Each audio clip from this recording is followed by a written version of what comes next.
Hello everyone, मैं रामजी द्विवेदी आज आपके लिए दिल्ली सल्तनत की व्याख्यानमाला में नया पार्ट लेकर आया हूँ। इसमें हम बात करेंगे फिरोज शाह तुगलक और उसके उत्तराधिकारियों के बारे में। जैसा कि पिछले वीडियो में मैंने आपको मोहम्मद बिन तुगलक के बारे में बताया हुआ था, अब उसके आगे की कहानी बताते हैं। फिरोज शाह तुगलक की शासन सत्ता आप देखेंगे तो 1351 ईस्वी से लेकर 1388 ईस्वी तक शासन चलता है। इन 37 वर्षों के शासनकाल के दौरान फिरोज शाह तुगलक कई नए कीर्तिमान स्थापित करता है और मध्यकालीन भारतीय इतिहास में एक महत्वपूर्ण स्थान भी प्राप्त करता है। किंतु इस स्थिति को जानने से पहले हम इसके प्रारंभिक जीवन, कैसे इसको सत्ता मिली, सत्ता मिलने के बाद इसने किन किन समस्याओं का निराकरण किया और ऐसे क्या कार्य किए जिसके कारण इसको मध्यकालीन दिल्ली सल्तनत का अकबर कहा जाता है, या इसकी आलोचना करते समय जब इतिहासकार इसको औरंगजेब और सिकंदर लोदी जैसा पूर्वगामी शासक बताते हैं तो वो क्या कारण थे। इन सब पर आने से पहले थोड़ी सी पूर्व पीठिका पर बात कर लेते हैं। ये मैंने आपको पहले ही बताया था कि 20 मार्च सन 1351 ईस्वी में जब मोहम्मद बिन तुगलक थट्टा पर अर्थात सिंध पे आक्रमण करने गया था तो वहाँ उसकी लगभग मृत्यु हो गई थी। अब उसी मृत्यु के बाद राज सत्ता किसको सौंपी जाए, इस पर प्रश्न और विचार विमर्श चल रहा था। तो उलेमा वर्ग और कई सरदारों ने फिरोज शाह तुगलक को सत्ता का उत्तराधिकारी बनाया। वहीं मोहम्मद बिन तुगलक के वज़ीर ने सुल्तान के ही किसी तथाकथित पुत्र को शहंशाह अर्थात सुल्तान घोषित कर दिया। अब प्रश्न यहाँ ये उठता है कि वो पुत्र जिसको शासन सत्ता दी गई थी, सुल्तान घोषित किया गया था, क्या वो वैधानिक उत्तराधिकारी था या फिरोज शाह तुगलक जिसको राज सत्ता मिली थी दिल्ली के जो सरदार थे और वहाँ का जो उलेमा वर्ग उनके समर्थन के द्वारा, वो वैधानिक उत्तराधिकारी था। तो आप यहाँ पर देखेंगे कि अंततः फिरोज शाह तुगलक ही इस लड़ाई में जीता और 22 मार्च 1351 को वो अपना पहला राज्याभिषेक थट्टा सिंध में करवाता है और जब वो वापस दिल्ली में आता है तो अगस्त 1351 ईस्वी को उसका राज्याभिषेक दिल्ली में होता है। इस प्रक्रिया के दौरान बेसिकली अगर हम ध्यान देंगे तो कई इतिहासकार इस पर अपहरणकर्ता का आरोप लगाते हैं। उसमें से ही एक बुजले हेग हैं जो इसको राज्य का अपहरणकर्ता की संज्ञा देते हैं। ये संज्ञा आप समझ पाएंगे, जैसे मैंने पूर्व में बताया उत्तराधिकारी को लेकर के लड़ाई, उसी के तहत ये है। हम उस डिबेट में ना पढ़ के आगे बात करते हैं। फिरोज शाह तुगलक का अगर प्रारंभिक जीवन की बात करें तो फिरोज शाह तुगलक का जन्म 1309 ईस्वी में हुआ था।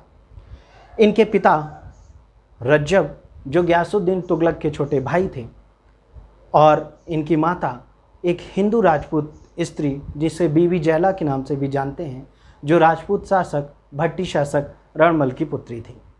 ऐसे में फिरोज शाह तुगलक जो एक हिंदू स्त्री का पुत्र था, और ये केवल एकलौता नहीं, दिल्ली सल्तनत में आपको ऐसे कई शासक दिखाई देंगे जो हिंदू स्त्री से जन्मे थे, चाहे वो गयासुद्दीन तुगलक हो, चाहे आपका ये फिरोज शाह तुगलक या सिकंदर लोदी। और इन सभी शासकों ने लगभग खुद को सच्चा मुसलमान या मुस्लिम शासक को रिप्रेजेंट करने के लिए कई कठोर कदम भी उठाए और जो इस देश की तमाम प्रजा जो मुस्लिम धर्म को ना मानने वाली थी, जिसे एक तरीके से हम कहें हिंदू जनसंख्या, उस पर तरह तरह के अत्याचार किए गए इस शासनकाल के दौरान, जो किसी से छिपे नहीं हैं।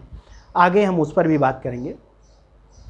शासन सत्ता मिलने के बाद फिरोज शाह तुगलक के सामने कई विरासत में मिली समस्याएं मुंह बाय खड़ी हुई थी। विरासत में मिली का तात्पर्य मोहम्मद बिन तुगलक या तुगलक डायनेस्टी में प्रारंभ से ही ऐसी समस्याएं प्रचलित थीं। वो समस्या क्या थी? आप देख रहे थे साम्राज्य का विघटन हो रहा था, कई विद्रोह हो रहे थे। साम्राज्य के जो सैन्य वर्ग, अमीर वर्ग और उलेमा वर्ग थे, विद्रोह पर उतारू थे। कृषकों का विद्रोह हो रहा था और सबसे बड़ी बात, राज्य की अर्थव्यवस्था भी लगातार गिरती जा रही थी। इन सभी समस्याओं का जो अवतरण फिरोज शाह तुगलक को ताज के साथ ही मिला। इन समस्याओं को डील करने के लिए अर्थात इनसे निपटने के लिए फिरोज शाह तुगलक ने कई प्रशासनिक परिवर्तन किए। इन परिवर्तनों की दृष्टि में आप देखेंगे तो उसने प्रशासनिक परिवर्तन की एक कड़ी ही प्रारंभ की। अब वो प्रशासनिक परिवर्तन क्या थे? आप प्रारंभ में देखें, जैसा कि मैंने बताया कृषकों के विद्रोह के संदर्भ में, तो फिरोज शाह तुगलक ने सर्वप्रथम जो राज्य की तरफ से सोनधार, जिसे आप ऋण समझते हैं, जिसे आप तकावी ऋण भी समझते हैं, लगभग 2 करोड़ टंका वितरित कर दिया गया था। इनका विवरण निकाल करके सभी को ये कर माफ़ कर दिया गया, ताकि कृषकों पर अतिरिक्त जो बोझ है वो ना पड़े। इस कार्य के करने से राज्य को थोड़े बहुत क्षति तो हुई, किंतु इसने एक सस्ती लोकप्रियता भी प्राप्त की, जो एक तरीके से कह सकते हैं कल्याणकारी शासक के रूप में हो सकता है। जैसा वर्तमान में आप देखेंगे कई सरकारें कृषि लोन, जिसे हम लोग एग्रीकल्चर लोन या कृषकों को जो दिया गया आर्थिक पैकेज होता है उसको माफ़ करती हैं सरकारें। उसी प्रकार कुछ उस तरीके से भी आप फिरोज शाह तुगलक के द्वारा किए गए कार्य को देख सकते हैं। ये कृषकों की समस्या को डील करने का प्रयत्न किया। इसके साथ ही अगला जो वर्ग शुरू हुआ वो उलेमा वर्ग, अमीर सैन्य वर्ग जो थे उनको संतुष्ट करने का था। आप देखेंगे कि उलेमा वर्ग इस बात से बहुत नाराज़ थे कि राज्य संचालन में धर्म को एकदम निगलेक्ट कर दिया गया था, अर्थात पृथक कर दिया गया था, राजनीति और धर्म को एकदम अलग अलग। जैसे आप देखेंगे अलाउद्दीन खिलजी, मोहम्मद बिन तुगलक ने शासन सत्ता संचालन में धर्म को बिल्कुल भी तवज्जो नहीं दिया और अपने अकॉर्डिंग शासन सत्ता संचालित किया। वहीं फिरोज शाह तुगलक ने यहाँ दूसरी नीति अपनाई। इन्होंने अपने शासन संचालन को शरीयत के अनुसार और पूरा इस्लामीकरण कर दिया, अर्थात उलेमा वर्ग की मान्यता को लेकर के इसने शासन को आगे बढ़ाया। और शायद इसके पीछे एक मजबूरी ये भी हो सकती है कि इसको शासन सत्ता भी इसी वर्ग के समर्थन के तहत मिली। ऐसे में ये एक तरीके का अपनी शासन सत्ता को सुदृढ़ करना और अपनी शासन सत्ता को वैधता प्रदान करने का भी एक उपाय हो सकता है। इसके तहत ही देखेंगे कि जब इस्लामी प्रक्रिया के तहत इसने राज्य का संचालन किया तो सर्वप्रथम इसने 24 प्रकार के जो कष्टकारी कर चल रहे थे उन सबको बैन कर दिया, अर्थात बंद कर दिया। और शरीयत के अनुसार जिन 4 प्रकार के करों की इजाज़त थी, केवल उन्हीं करों को ही आगे जारी रखा। वो 4 प्रकार के कर कौन थे? आपको पता है, जजिया कर जो गैर मुस्लिमों से लिया जाता था, और ज़कात जो केवल मुस्लिमों से लिया जाता था, उनकी वार्षिक आय का 2 से 2.5%, जो केवल मुस्लिमों के हितार्थ में ही खर्च किया जाता था वो पैसा। इसके अतिरिक्त एक युद्ध कर होता था जिसे आप खुम्स के नाम से जानते थे। इस खुम्स के संदर्भ में आपको बता दूं कि फिरोज शाह तुगलक के समय अलाउद्दीन आने से पहले अलाउद्दीन खिलजी और मोहम्मद बिन तुगलक ने खुम्स के करों का जो बंटवारा था उसे बदला था। कैसे बदला था? पहले नियम ये था कि खुम्स का जो कर विभाजन है वो 4/5 हिस्सा सैनिकों को मिलता था और 1/5 हिस्सा आपको जो राज्य था उसको मिलता था। किंतु अलाउद्दीन खिलजी और मोहम्मद बिन तुगलक ने जस्ट इसका उल्टा कर दिया और अब अधिक मात्रा में धन राज्य को मिलता था और 1/5 हिस्सा जो धन का था वो सैनिकों में विभाजित होता था।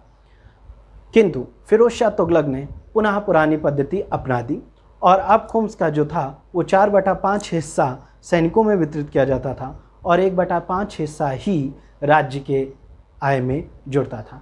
इसके अतिरिक्त एक अन्य कर और भी था, खराज, जिसे भू राजस्व कर आप कहते थे। ये 4 प्रकार के कर ही प्रचलित थे। एक नवीन प्रकार का सिंचाई कर भी इसके समय लागू किया गया जिसे हब-ए-शर कहा जाता था, जो उपज का 10% होता था। सिंचाई के कर के संदर्भ में हम आगे बताएंगे कि ये किस प्रकार लगाया गया और ऐसा क्यों हुआ। इन करों का जो डिस्ट्रीब्यूशन था इसको अलग करने के बाद आप देखेंगे कि अपने प्रशासनिक कार्यों में सैन्य स्थिति को इसने बहुत ज़्यादा सुदृढ़ करने का प्रयास नहीं किया। वो कैसे? इसकी सैन्य विभाजन जो था वो बहुत ज़्यादा त्रुटिपूर्ण हो गया था। प्रशासन व्यवस्था भी एकदम चरमरा गई थी। सैन्य व्यवस्था में जो अलाउद्दीन खिलजी द्वारा हुलिया प्रथा, दाग प्रथा ये सब चालू किया गया था उसे बंद करवा दिया गया। नया नगद वेतन के जगह भूमि को पुनः बंटवा दिया गया। इसके साथ ही जागीर प्रथा जैसी प्रथाओं को भी इसने पुनः प्रचलित कराया। आप देखेंगे कि प्रशासन को इसने इतना निष्क्रमण या निष्क्रिय बना दिया था कि हाल ये हो गया था कि जो सैन्य पद होते थे या जो जागीरें होती थी उनको वंशानुगत बना दिया गया था। इनका पूर्ण जो पहले निरीक्षण किया जाता था वो भी बंद हो चुका था, और यहाँ तक अगर कोई जागीरदार या सैन्य अधिकारी वृद्ध हो चुका है और वो सेवा में तत्पर नहीं हो सकता है तो वो अपने पुत्र, अपने दामाद या अपने किसी गुलाम को भी अपने बदले सर्विस में भेज सकता था। समझिए कि वो क्या प्रथा थी कि मान लीजिए आज के टाइम में गवर्नमेंट जॉब बहुत ज़्यादा पॉपुलर है और हर कोई गवर्नमेंट जॉब पाना चाहता है क्योंकि इसमें सिक्योरिटी जुड़ी होती है। उस समय गवर्नमेंट जॉब ये सैन्य अधिकारी के रूप में होती थी। अब सरकार ये कर दे कि जो गवर्नमेंट एम्प्लॉई है उसका रिटायरमेंट नहीं होगा, अब वो हमेशा के लिए वंशानुगत हो गया है, और जब वो ये सेवा देने के लिए सक्षम नहीं हो तो अपने बिहाफ पे अपने पुत्र, दामाद, भाई, भतीजा जो भी कर सकता है वो कर ले। तो इस तरीके से प्रशासन में जो अकर्मण्यता शामिल हो जाएगी उससे प्रशासन साम्राज्य का विघटन होना तो लाजमी है, और ऐसी ही प्रक्रिया का सूत्रपात फिरोज शाह तुगलक के शासनकाल में भी देखा जा सकता है। इसके साथ ही फिरोज शाह तुगलक के प्रशासन में आप देखेंगे कि भ्रष्टाचार को भी काफ़ी बढ़ावा मिला।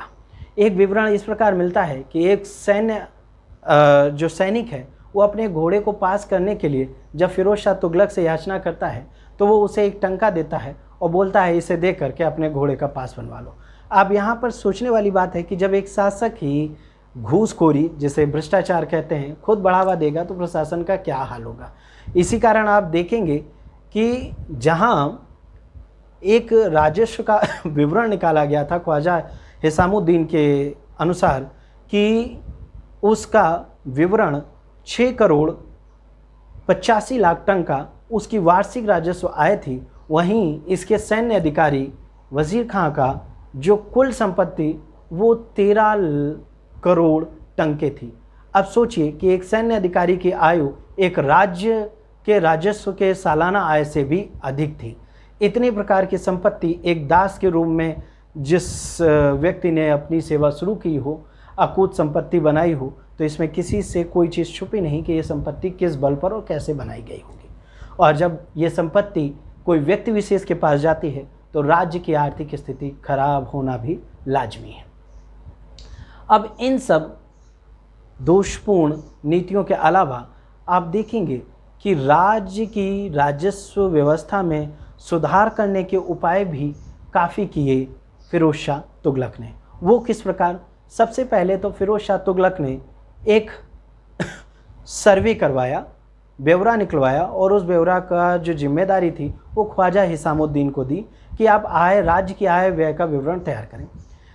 ख्वाजा हिसामुद्दीन ने 6 साल के अथक प्रयास के बाद राज्य की सालाना आय का जो गणना की वो 6 करोड़ 85 लाख टन की निकली, और ये राजस्व आय थी। पहले मैं आपको इसका विवरण दे चुका था तो अननेसेसरी मैं उस तथ्य को पुनः नहीं लाऊंगा। इस आय का विवरण निकालने के बाद फिरोज शाह तुगलक ने राजस्व को बढ़ाने के लिए कई प्रयास किए।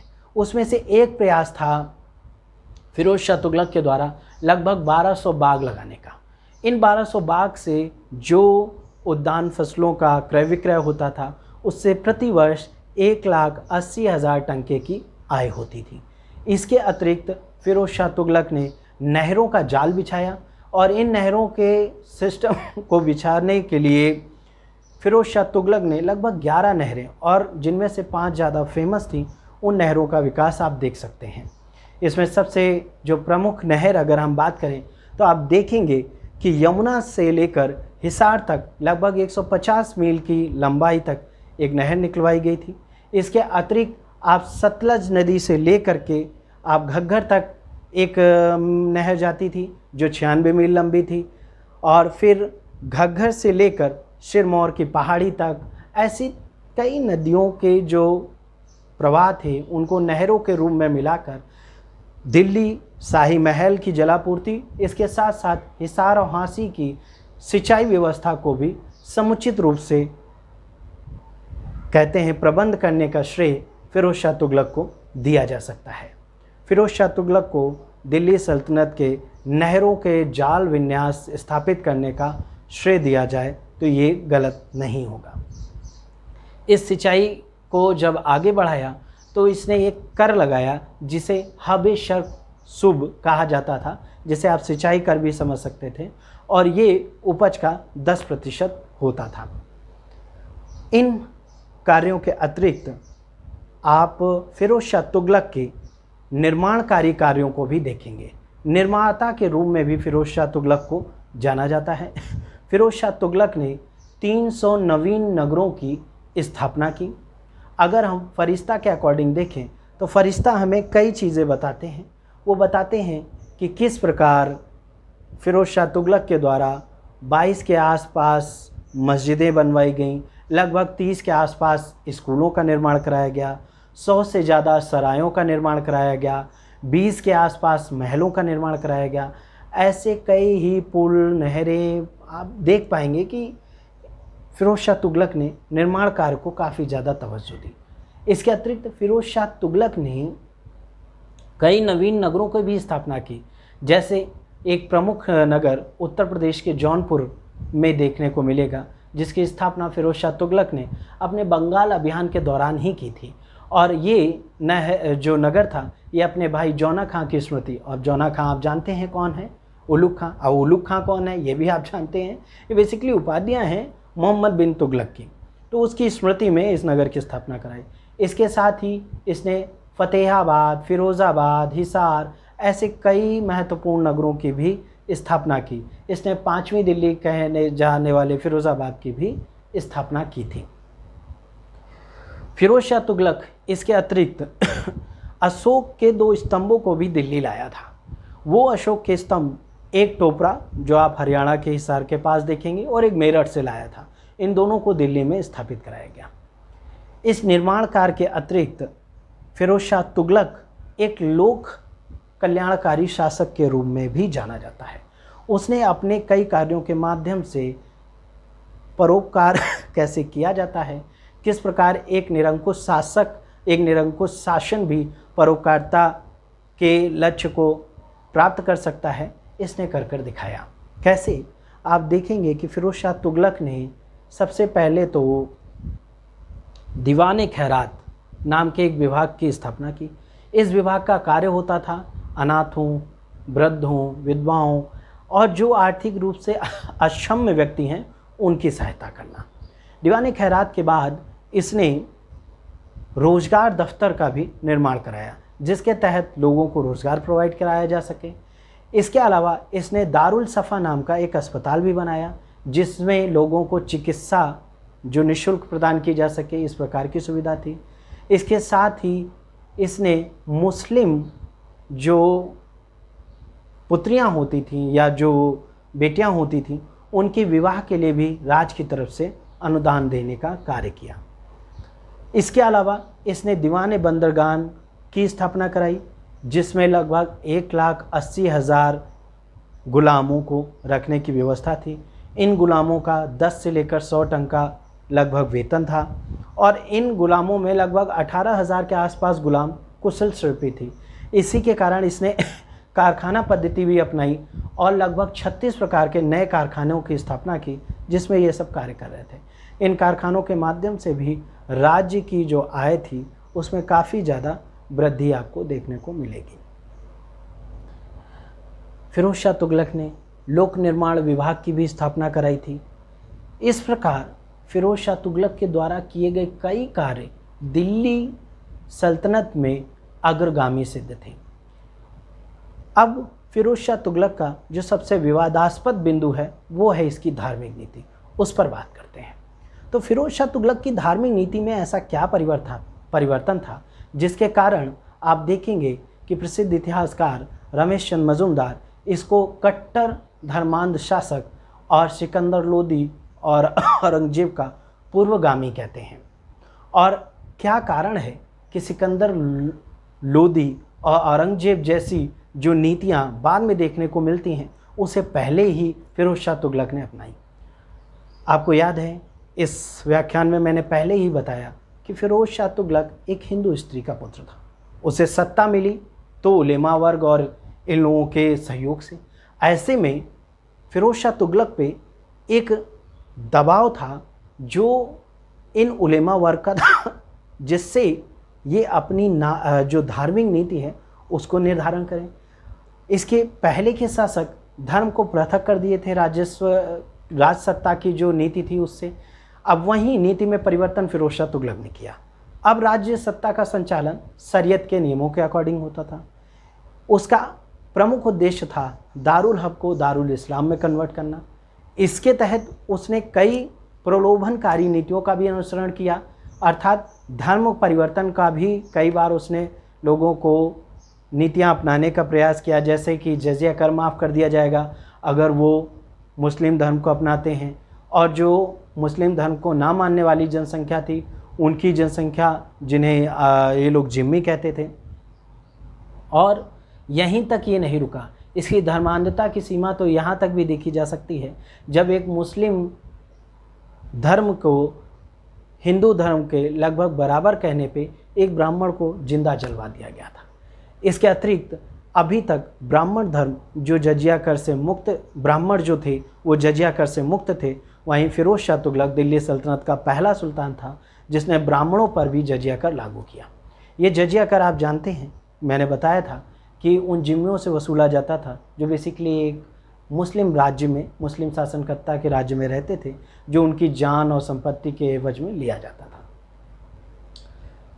फिरोज शाह तुगलक यहीं तक नहीं रुका, उसने कई अपने अभियान, आप देखेंगे कि चाहे नगर कोट का मंदिर हो, चाहे जगन्नाथपुरी का मंदिर हो, इन सबको विध्वंस किया और ख़ुद को मूर्ति भंजक कहलाने में उसे बहुत ज़्यादा, जो कहते हैं, हर्ष का अनुभव होता था। इसके साथ ही फिरोज शाह तुगलक ने खुद को शासन वैधता के लिए खलीफा से 2 बार खिल्लत प्राप्त की। खिल्लत प्राप्त करने के साथ साथ आप देखेंगे कि इसने खुद को खलीफा का नायब कहा और अपने सिक्कों पर भी इसको उद्धृत करवाया। अपने सिक्कों पर ये स्वयं का और अपने पुत्र फतेह खां का नाम भी अंकित करवाता था। फिरोज शाह तुगलक अपनी धर्मांधता की नीति, जो एक असहिष्णु शासक के रूप में सामने आ रहा था, ये हो सकता है कि उस समय की एक मांग हो। मांग किस प्रकार, मैंने पहले ही बताया कि फिरोज शाह तुगलक जब सत्ता पर बैठा था तो उसका समर्थन उलेमा वर्ग ने किया, तो उस पर यह भी था कि उस वर्ग का वो समर्थन हमेशा प्राप्त करता रहे। इसके लिए ज़रूरी है कि वो शरीयत के अनुसार कार्य करे, शरीयत के अनुसार उलेमा वर्ग को राज सत्ता में प्रतिनिधित्व दे। एक तो ये वजह हो सकती है। दूसरी वजह ये कि वो खुद अपने आप को हीन समझता था। कैसे? क्योंकि वो एक हिंदू स्त्री के गर्भ से उत्पन्न हुआ था। एक वजह ये भी हो सकती है जिसके कारण उसने अपनी धार्मिक नीति को परिवर्तित किया हो।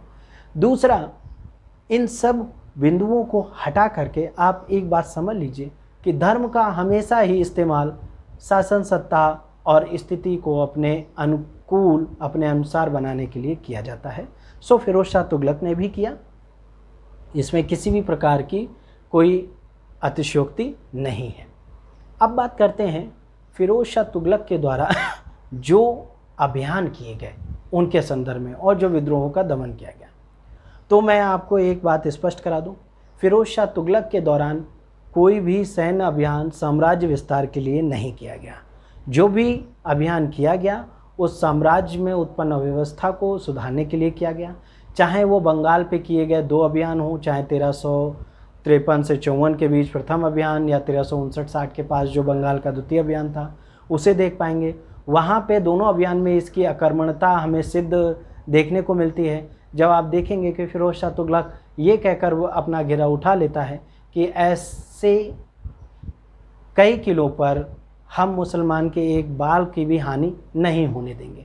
ऐसी ढुलमुल नीति के साथ वो ना तो साम्राज्य विस्तार कर पाया, ना ही अपने विखंडित साम्राज्य को ही बचा पाया। बंगाल अभियान के दौरान उसने जहाजनगर उड़ीसा पर भी आक्रमण किया था और उस समय उसने वहाँ पर स्थित पुरी जगन्नाथ मंदिर को विध्वंस किया था। इसके अतिरिक्त इसका एक अभियान नगरकोट के पास दिखता है। नगरकोट वही था जहाँ मोहम्मद बिन तुगलक ने आक्रमण किया था, किंतु वो अभियान खत्म हो चुका था। अब पुनः इनके द्वारा अभियान किया गया और नगरकोट के मंदिर को भी ध्वंस किया गया, किंतु वहाँ से कई संस्कृत की पांडुलिपियों को लाया गया। इन संस्कृत की पांडुलिपियों को इसने फारसी में अनुवाद कराया। ये एक इसका प्रशंसनीय कार्य है। इसके मतलब पांडुलिपियों का फारसी अनुवाद करने का, ना कि वो जो पहले बताया। तो आप देख पाएंगे कि फिरोज शाह तुगलक ने अपने सैन्य अभियानों में किसी भी प्रकार का ऐसा कोई अभियान नहीं किया जिससे शासन सत्ता का विस्तार हो, जबकि इसका साम्राज्य दिन पर दिन सिकुड़ता चला जा रहा था। फिरोज शाह तुगलक के संदर्भ में अगर हम बात कहें तो इसको कई शासकों ने कई उपमाओं से विभूषित किया है। अब वो उपमाएं मैंने आपको एक तो उपमा बता दी। एक उपमा जियाउद्दीन बर्नी जो इसके समकालीन शासक हैं, इतिहासकार हैं, वो अपने समकालीन शासक को दिल्ली सल्तनत का आदर्श सुल्तान कहते हैं अपनी रचना तारीख़ फ़िरोज़ शाही में, और एक सच्चा मुस्लिम शासक भी कहते हैं मध्यकालीन दिल्ली सल्तनत के इतिहास में। ये तो इसकी जो अक्सर होता है, जिसका शासन होता है, उसकी हमेशा चापलूसी की जाती है, उसमें कोई नई बात नहीं है। फिरोज शाह तुगलक के द्वारा ये जो कार्य किए गए, इसके अलावा आप देखेंगे कि इसे मध्यकालीन भारत का एक कल्याणकारी निरंकुश शासक की भी उपमा दी गई है। फिरोज शाह तुगलक अपने शासनकाल के दौरान बहुत प्रयास करता है दिल्ली सल्तनत को स्थायित्व देने का, उसकी आर्थिक व्यवस्था में सुधार करने का और साम्राज्य को सुदृढ़ता प्रदान करने का, किंतु इस गिरते हुए खंडहर को वो रोक ना सका। अपने जीवन काल में ही अपने पुत्र फतेह खां को ये अपना उत्तराधिकारी नियुक्त करता है, किंतु इसके जीवन काल में ही फतेह खां की मृत्यु हो जाती है। फिर ये अपने दूसरे पुत्र जफ़र खां को नियुक्त करता है, जफ़र खां की भी इसके समय मृत्यु हो जाती है। ये अपने तीसरे पुत्र को नियुक्ति करता है कि इसकी मृत्यु हो जाती है। ऐसे में अब फिरोज शाह तुगलक के जो कमज़ोर उत्तराधिकारी आते हैं वो लगभग 26 वर्षों तक शासन करते हैं, और इस 26 वर्षों शासनकाल के दौरान लगभग 5 शासक हमें देखने को मिलेंगे। एक गयासुद्दीन तुगलक शाह द्वितीय के नाम से गद्दी पर बैठता है, जो 1388 से लेकर 1389 तक एक वर्ष के लिए शासन करता रहता है। इसके शासनकाल में कोई महत्वपूर्ण घटनाएं नहीं हुई, इसका विवरण भी हम आगे नहीं देंगे। अगला शासक जो है वो अबू बकर शाह है, जो 89 से लेकर 90 ईस्वी तक रहता है, जो भी अल्पकालीन समय तक रहता है, लगभग 1 माह तक। फिर आप देखेंगे कि नासरुद्दीन मोहम्मद नया शासक बनता है, जो 90 से लेकर 94 ईस्वी तक शासन करता है। इसके बाद एक अन्य शासक अलाउद्दीन सिकंदर शाह देखने को मिलता है, जो 94 ईस्वी में ही शासन सत्ता पर आता है।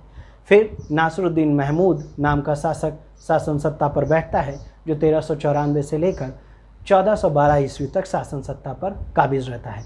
दिल्ली सल्तनत और ख़ासकर तुगलक राजवंश का ये अंतिम शासक है।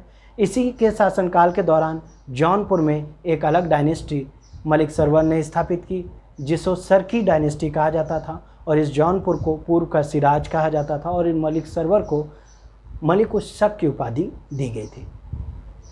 इस प्रकार देखेंगे कि तुगलक साम्राज्य अपने अयोग्य उत्तराधिकारियों के कारण पतन की ओर अग्रसर हो गया।